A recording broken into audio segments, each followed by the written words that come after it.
Let's get back to Canberra and talk about the economy. I want to start off by showing you what a couple of Labor frontbenchers said down there today. The highest spending government was the Howard government, and not to be outdone by the COVID spending that occurred. For the Howard government was the biggest spending government in Australian history. Let's go to Canberra and catch up with Shadow Treasurer Ted O'Brien. Ted, that doesn't sound right, does it? The Howard government that delivered all those budget surpluses, got rid of government debt and left $50 billion in the bank. Was it the highest spending government? Good afternoon, Chris. And no, it wasn't. They are wrong. I don't know whether it's just a matter of these two Labor ministers not knowing. Somebody may have told them the wrong thing. They've made a mistake, or they are deliberately lying. At this point, since they both said it today, I'm happy to give the benefit of the doubt and say, well, they just made a mistake. It's the Albanese government, which is the highest spending government in 40 years outside of pandemic. As for John Howard and his government, not in cooey of where the Labor government is today. And as you know full well, Chris, the way this sort of stuff is analysed and commonly accepted is spending, government spending, as a share of the economy, a percentage of the GDP. Absolutely. Ted, I'll just jump in there because we're going to put up a graphic. I've got a graph of this. Absolutely. And both major parties have agreed in the past that ideally you want to keep government spending, that's the red line in the graph, below 25% of GDP. Now, in the Howard government years, it got up to 26% at times, but then they got it below 25%, down to 24, even 23%.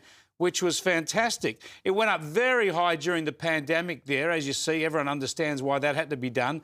But it's come back down now a little bit. We're still at like 27%. This is 2%. Only 2% doesn't sound much. 2% of GDP, at least, higher than even Labor in the past has agreed is the maximum level of government spending.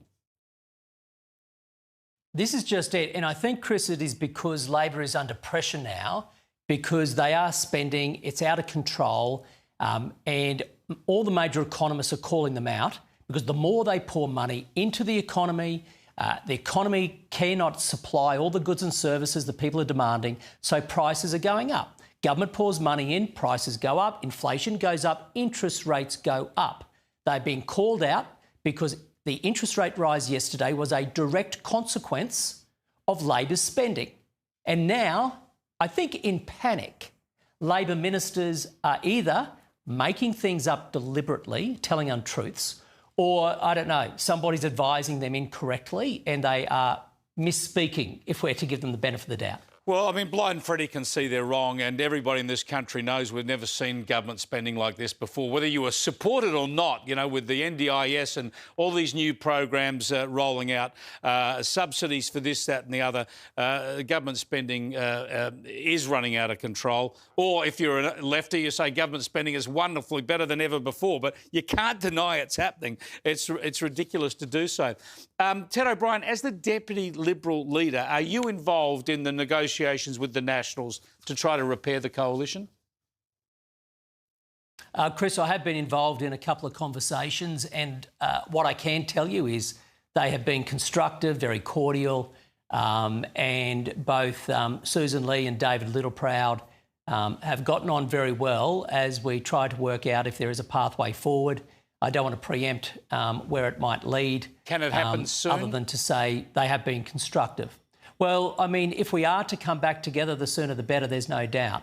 But again, we'll just have to wait and see where it lands this week. Is it too much to ask the Liberals to accept all those Nationals frontbenchers straight away to come back onto the front bench? If it's okay with you, Chris, I don't want to be preempting what the positions might be. Those discussions are taking place. They're very constructive, a lot of goodwill in the room. We'll see where it lands. Thanks for joining us, Ted. Appreciate it.